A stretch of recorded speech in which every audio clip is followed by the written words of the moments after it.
murni karunia dari Allah Subhanahu wa taala. Ini pertanda Allah masih memberikan kita hidayah, masih memberikan kita taufik, sehingga Allah permudah langkah kaki kita untuk kumpul ada di tempat yang baik. Mudah-mudahan sebabnya kita hadir di majelis ini, Allah ampuni dosa-dosa kita, Allah tutup semua aib kita. Mudah-mudahan nanti ketika sakaratul maut ketika kepada kita, ketika Israel datang kepada kita, Allah tutup usia kita dalam keadaan husnul khatimah. Amin amin ya rabbal alamin. Tak lupa yang saya hormati Mudirul Mahad Ponpes Askara Kauni Ustadz Ahmad Saifullah. Mudah-mudahan Allah panjangkan umur beliau dalam keadaan taat kepada Allah. Mudah-mudahan Allah jadikan keturunan beliau anak-anak yang soleh, dan santri-santri yang ada di sini ilmunya barokah manfaat. Amin amin ya rabbal alamin. Dan hadirin hadirat para pecinta baginda agung Nabi besar Muhammad sallallahu alaihi wasallam. Alhamdulillah, saat ini gak kerasa kita sudah ada di separuh kedua, ada di dalam bulan suci Ramadan, dan kita sekarang ada di penghujung separuh 10 kedua. Insyaallah beberapa hari lagi, sehari 2 hari lagi kita akan masuk Asrul Awakhir. 10 hari terakhir ada di dalam bulan suci Ramadan. Bulan Ramadan ini merupakan satu hadiah khusus dari Allah untuk umat Nabi Muhammad sallallahu alaihi wasallam. Bulan Ramadan ini merupakan bulan yang sangat agung, bulan yang paling mulia di antara bulan-bulan yang lainnya. Jadi di dalam bulan ini Allah berikan banyak sekali hadiah-hadiah yang tidak Allah berikan ada di bulan-bulan lainnya. Jadi bulan ini merupakan bulan yang sangat hebat, banyak sekali rahmat yang Allah turunkan juga. Hadirin rahimakumullah, sedikit kita akan membahas kajian tentang ilmu fikih yang bersumber dari kitab Safinatun Najah. Kita akan sedikit baca. Bismillahirrahmanirrahim. Radhiyallahu anhu wa qala radhiyallahu anhu. Qala al-musannif rahimahullahu ta'ala wa nafa'ana Allahu bihi wa bi ulumihi wa fid dharain amin. Bismillahirrahmanirrahim. Al-awratu arba'un. Awratul rajuli mutlaqan wal amati fi shalah ma baina surra wa rukbah. Wa awratul hurrati fi shalah jami'u badaniha ma siwa wajhi wal kaffain. Wa awratul hurrati wal amati indal ajanibi jami'ul badan wa indal maharimihima wan nisa ma baina surra wa rukbah. Sedikit kita mengkaji ilmu fikih yang bersumber daripada kitab Safinatun Najah.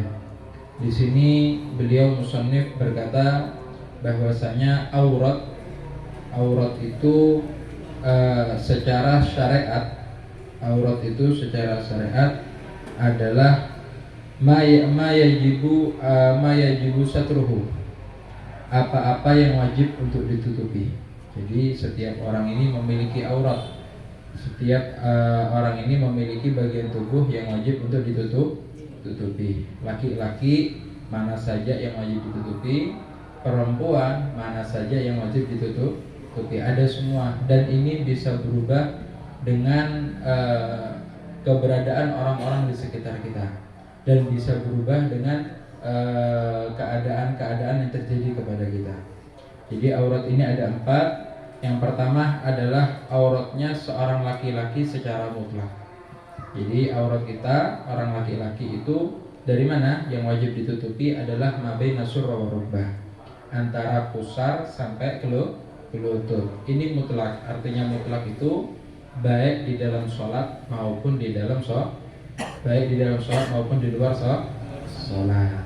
Siapapun yang ada di sekitar kita, tetap yang wajib kita tutupi sebagai laki-laki adalah antara pusar sampai ke lutut. Artinya baik yang di sekitar kita itu mahram kita, perempuan yang mahram, maupun bukan yang mahram, tetap yang wajib kita tutupi sebagai laki-laki hanya dari pusar sampai ke ke lutut. Nah, berarti kalau ada orang laki-laki pakai celana terlalu pendek sampai ada di atasnya lutut, berarti dia termasuk orang-orang yang membuka aurat. Sedangkan menutup aurat ini hukumnya wajib.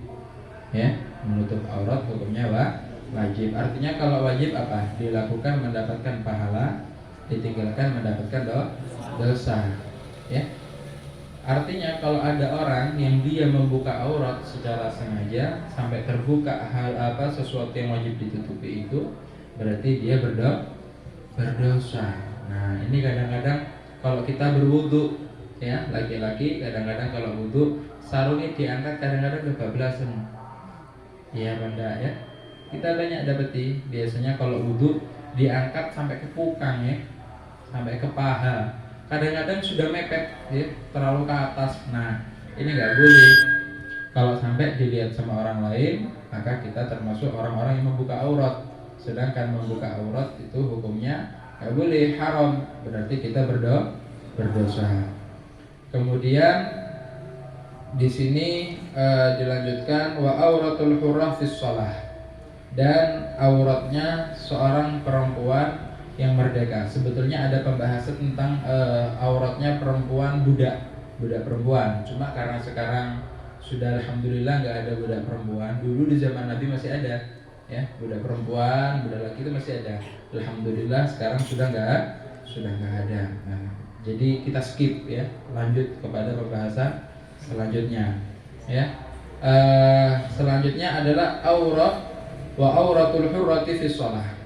Auratnya perempuan yang bebas. Artinya perempuan yang bebas itu perempuan yang bukan budak. Nah, zaman sekarang ini perempuan-perempuannya adalah perempuan-perempuan yang bebas. Karena alhamdulillah sekarang sudah nggak ada budak.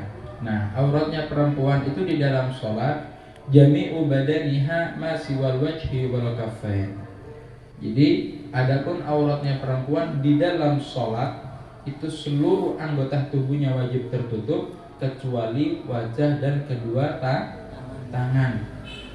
Kalau tangan sampai mana? Sampai pergelangan tangan saja yang boleh terlihat. Ya, baik zahir maupun batin. Zahir maupun batin itu seperti apa maksudnya? Ini zahir, ini batin. Nah, jadi yang boleh terbuka ketika sholat bagi seorang perempuan itu hanya wajah dan tangan. Loh, kaki Habib, apakah wajib ditutup? Wajib ditutup, meskipun kakinya. Meskipun telapak kakinya harus tertutup. Paham ya? Selain wajah dan kedua tangan sampai pergelangan tangan, ini semuanya wajib ditutup. Terus bagi perempuan yang perlu diperhatikan, biasanya kalau pakai ruku itu wajah ya, kadang-kadang terlalu kendor sampai bablas ke leher. Nah, ini nggak boleh ya, ini nggak boleh karena bisa mengakibatkan nanti akhirnya dia membuka aurat di dalam sholat. Sedangkan membuka aurat di dalam sholat itu merusak sholatnya, mengakibatkan sholatnya tidak sah. Makanya perlu diperhatikan, agak diangkat sedikit. Jadi yang dikatakan wajah itu mulai tumbuhnya rambut sampai ke dagu, ya, lebarnya mulai telinga sampai ke telinga. Nah, ini tidak diputar. Nah, ini namanya wajah, ya. Selebihnya bukan wajah. Jadi yang boleh tampak itu hanya wajah dan kedua tangan. Kemudian wa auratul hurrati wal amati indal ajanib jami'ul badan. Adapun auratnya perempuan di luar sholat, ya, kan tadi di dalam sholat ya.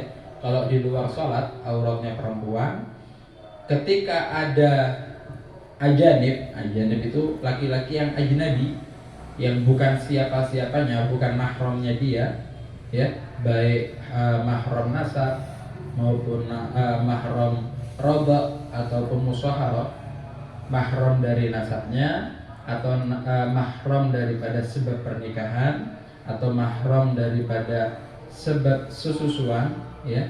Kalau ada orang laki-laki dan dia itu bukan siapa-siapanya dia, ya, perempuan, terus di depannya ada laki-laki, bukan saudara kandungnya, bukan bapaknya, bukan pamannya, bukan keponakannya, bukan kakeknya, berarti ini laki-laki lain. Nah, laki-laki lain itu bahasa Arabnya namanya ajnabi.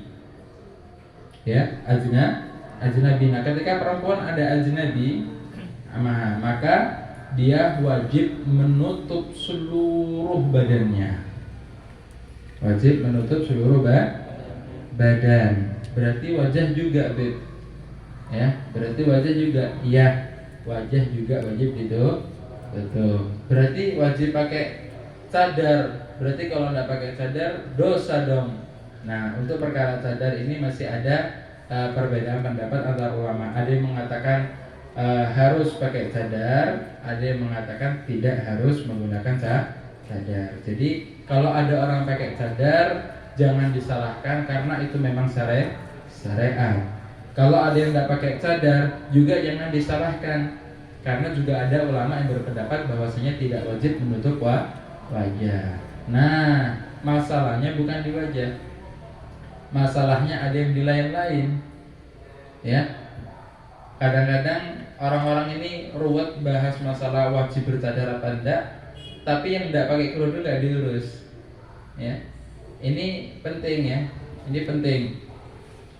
Apalagi Ramadan gini ya. Perempuan itu ditutup. Terus kalau pakai pakaian itu jangan pakai pakaian yang mohon maaf sampai lekuan tubuhnya itu tampak. Ini berbahaya ya. Orang itu kalau terlalu ngepres bajunya itu sama saja kayak telanjang. Ya, sama kayak tidak pakai pakaian. Meskipun secara zahir memang ditutupi pakai kain ya, pakai baju, tapi terlalu ngepres. Ya, terlalu ngepres sampai lekuan tubuhnya ini kelihatan. Nah, ini bahaya. Ini bisa membuat orang laki melihat akhirnya timbul syahwat. Yang melihat dosa sehingga garai lebih dosa. Siapa yang garai? Ya perempuan-perempuan yang membuka aurat ini.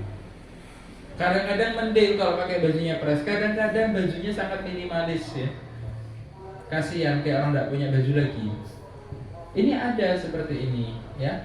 Jadi kalau bisa perempuan-perempuan, apalagi ada di dalam bulan suci Ramadan, itu pakaiannya yang sopan, yang rapi ya.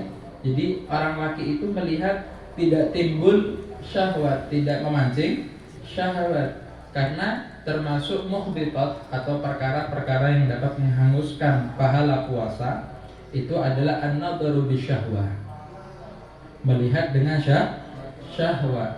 Orang itu kalau puasa ya, melihat sesuatu dengan syahwat itu bisa menghilangkan pahala puasa. Maka dari itu bagi kita yang berpuasa ini, kalau nggak perlu banget ya, kalau nggak ada kepentingan, lebih baik di rumah saja. Ya, kenapa? Karena lingkungan kita ini kurang mendukung. Saya tadi jalan dari Ketapang ke sini, waduh, pemandangan ini luar biasa ya. Wes mulai sing model A sampai Z ana kabeh. Apalagi masuk ke daerah pasar takjil itu. Ya, luar biasa. Iki Ramadan apa enggak? Kayak Ramadan ya. Jadi hawa Ramadan itu hampir hilang gara-gara orang-orang yang kayak gini nih. Ramadan gak ngurus, yang penting adem awake. Loh. Jadi semua pakaiannya itu terlalu minimalis atau oke ditutup tapi terlalu ngepres. Ya, terlalu ngepres sampai lekuk tubuhnya itu semua terlihat. Ini bahaya ya. Yang kasihan yang laki-laki keluar ya, kadang-kadang niati pengajian, niati silaturahmi ke rumahnya temannya atau mau buka bersama-sama teman-temannya, mungkin laki-laki bareng ya.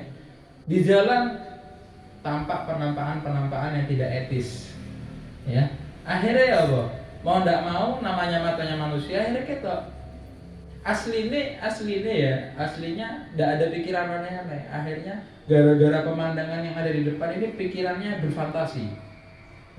Akhirnya dosa terus ya. Akhirnya entek pahala puasa. Ya, makanya hati-hati ya. Perempuan ini kalau di luar sholat wajib menutup seluruh anggota tubuhnya ya. Kalau cadar yang mau pakai cadar monggo silahkan, karena itu juga ada anjuran dari syariat, yang tidak bercadar ya tidak apa-apa. Ya, paham ya? Jadi bagi kita yang masih muda, kalau bisa lebih perhatian dengan pakaian kita. Ya, bukan cuma perempuan, laki-laki juga gitu. Kadang-kadang di pemandian pakai celananya pendek, ngisori udel, dukure lutut. Nah, ini juga nggak boleh. Terus adapun auratnya perempuan, aurat yang wajib ditutup oleh perempuan, ya, bagian tubuh yang wajib ditutup sama perempuan ketika di hadapan laki-laki yang mahram. Ya, seumpama ada perempuan di depannya saudara kandungnya, di depan kakaknya, di depan adiknya yang laki-laki, di depan bapaknya, di depan anaknya yang laki-laki, itu yang wajib ditutup hanya ma baina surra wa rukbah. Yang wajib ditutup hanya dari pusar sampai ke lutut. Loh, berarti bagian lainnya boleh terbuka, Beb. Ya, bagian lainnya boleh terbuka, boleh di hadapan mahramnya saja. Paham ya? Kan bahaya ya, enggak bahaya. Karena biasanya kalau orang itu sama mahramnya tidak timbul syahwat. Ya, kayak saudara laki-laki sama saudara perempuan, itu kemungkinan kecil sekali ada timbul syahwat, itu kemungkinan kecil sekali, hampir gak kira. Ya, makanya sama syariat yang wajib ditutup hanya dari pusar sampai ke lutut. Begitu juga perempuan ketika dalam keadaan sendiri di rumah sendirian, ya, yang wajib ditutup itu dari pusar sampai ke lutut. Jangan mentang-mentang nanti di rumah pakai celana pendek, ya, sampai kau gak celonoan, salipan sampai kelambi ini. Gak apa-apa, kan di rumah sendiri nggak ada orang. Meskipun sendiri, yang wajib ditutup itu minimal dari pusar sampai ke lutut, itu wajib ditutup. Kemudian perempuan di hadapan perempuan yang lain, itu juga yang wajib ditutup antara dari pusar sampai ke lutut. Awas ya, di zaman sekarang ini banyak orang yang dia itu berani buka aurat terang-terangan dan dia tidak merasa bersalah, merasa biasa wae, bahkan waliyadzubillah bangga ya. Kayak pakaian yang minimalis itu mereka itu senang, bangga. Memang sengaja kepingin dilihat sama orang, jadi sengaja menarik perhatian. Nah, ini orang-orang yang seperti ini nih bahaya. Terus hati-hati dengan orang-orang yang berani maksiat secara terang-terangan, bangga lagi. Kadang-kadang minta maaf di posting lagi, ada di Instagramnya, ada di statusnya, di WA-nya dan lain-lain. Ya, dia maksiat, kemudian dia posting maksiatnya. Ini bahaya. Apa kata Nabi Muhammad SAW? Beliau bersabda, kullu ummati mu'afa illal mujahirin, atau kama qala alaihi salatu wassalam. Kata Nabi SAW, nanti semua umatku, kata beliau, akan diampuni, akan dimaafkan oleh Allah Subhanahu wa taala. Kecuali, ada pengecualian. Siapa? Mereka yang berani maksiat secara terang-terangan. Kalau zaman sekarang nggak terima terang-terangan, bangga lagi, diceritakan sama temannya. Sudah ditutup sama Allah ayatnya, dia yang cerita sendiri. Kalau dulu di zaman Bani Israel itu ada yang maksiat, langsung tertulis depan pintunya, fulan maksiat ini, langsung otomatis. Tapi umat Nabi Muhammad SAW tidak ditutup sama Allah. Sama Allah ditutupi, sampai maksiat. Sudah, itu antara sampean sama Allah saja. Kita maksiat antara kita dengan Allah. Nanti setelah itu kita bertobat kepada Allah. Tapi ada golongan orang yang aneh, sama Allah aibnya ditutup, tapi justru dia mengumbar aibnya sendiri. Cerita sama temennya, ya apa bro, nambengi entek pirang botol kok. Ya, bangga, cemen sampai sak botol, aku sakrat gak mabuk. Loh, bangga dengan dosanya. Nanti mohon maaf ya, wah macam-macam ini sekarang problem besar. Ini nanti tidak diampuni sama Allah. Makanya bahaya. Makanya kalau mau posting sesuatu di media sosial itu harus dipikir-pikir. Tidak boleh ngawur-ngawuran, nanti sampai maksiat bangga diposting. Berarti sampai bangga dengan maksiatnya. Nanti buat TikTok sama pacarnya. Allah, joget-jogetan. Mari joget-jogetan sampai pacarnya diposting mana? Ya Allah. Yang sebetulnya orang-orang tidak tahu, orang ini habis jalan-jalan sama pacarnya, dia posting. Akhirnya orang-orang yang nggak tahu jadi tahu. Ya, akhirnya apa? Dia terang-terangan maksiat, bangga lagi. Kalau posting berarti bangga. Kalau nggak bangga, izin gak kira diposting. Malah kalau ada yang posting dia ngamuk. Ini berarti dia malu, dia maksiat berarti. Tapi kalau terang-terangan, jangankan orang lain, dia sendiri yang pasang. Orang lain masang, nge-share, semakin bangga dia. Aku loh nih, wani dah. Bahlul ya, bodoh ya Allah. Bukan tambah bagus. Oke, di kalangan teman-teman, kendelar ini hebat. Hebat maksiatnya. Oke, sekarang satu saat dari dunia yang gemerlap ini kita bakal masuk ke dalam kubur sendirian. Itu yang menemani kita cuma amal kita. Ya, kalau amal kita baik, kita bakal senang sama amalnya. Mudah-mudahan amal kita baik. Amin. Lah kalau amalnya tidak baik, ya Allah, belum hari kebangkitan, setiap hari sumpah dalam kubur, dipandangi oleh malaikat. Makanya bahaya, apalagi Ramadan ini. Ya, apalagi mendekati 10 hari terakhir. Mendekati 10 hari terakhir ini, ayo, ya, kita berusaha memotivasi diri kita sendiri, jangan tambah hari tambah kendor ibadah. Ya, kita berdoa kepada Allah, mudah-mudahan semakin hari ada di bulan Ramadan ini kita semakin semangat ibadah kepada Allah. Kita habiskan umur kita, waktu kita ada di bulan suci Ramadan ini khusus untuk taat kepada Allah Subhanahu wa taala. Mudah-mudahan nanti setelah berlalunya bulan suci Ramadan, kita selalu menjadi orang-orang yang kangen kepada bulan Ramadan, dan kita selalu menjadi orang-orang yang dalam lindungan Allah Subhanahu wa taala, dilindungi diri kita dari maksiat kepada Allah Subhanahu wa taala, dan kelak mudah-mudahan ketika Israel datang kita dalam keadaan tersenyum karena Allah cabut usia kita dalam keadaan husnul khatimah. Wa ala hadhihi wa kullu natin salihah wa ila hadratin Nabi Muhammad sallallahu alaihi wasallam. Al-Fatihah. Alhamdulillah rabbil alamin arrahmanir rahim maliki yaumiddin. Iyyaka na'budu wa iyyaka nasta'in ihdinas siratal mustaqim siratal ladzina an'amta 'alaihim ghairil maghdubi 'alaihim waladdallin amin. Kurang lebihnya mohon maaf. Akhirul kalam. Wassalamualaikum warahmatullahi wabarakatuh.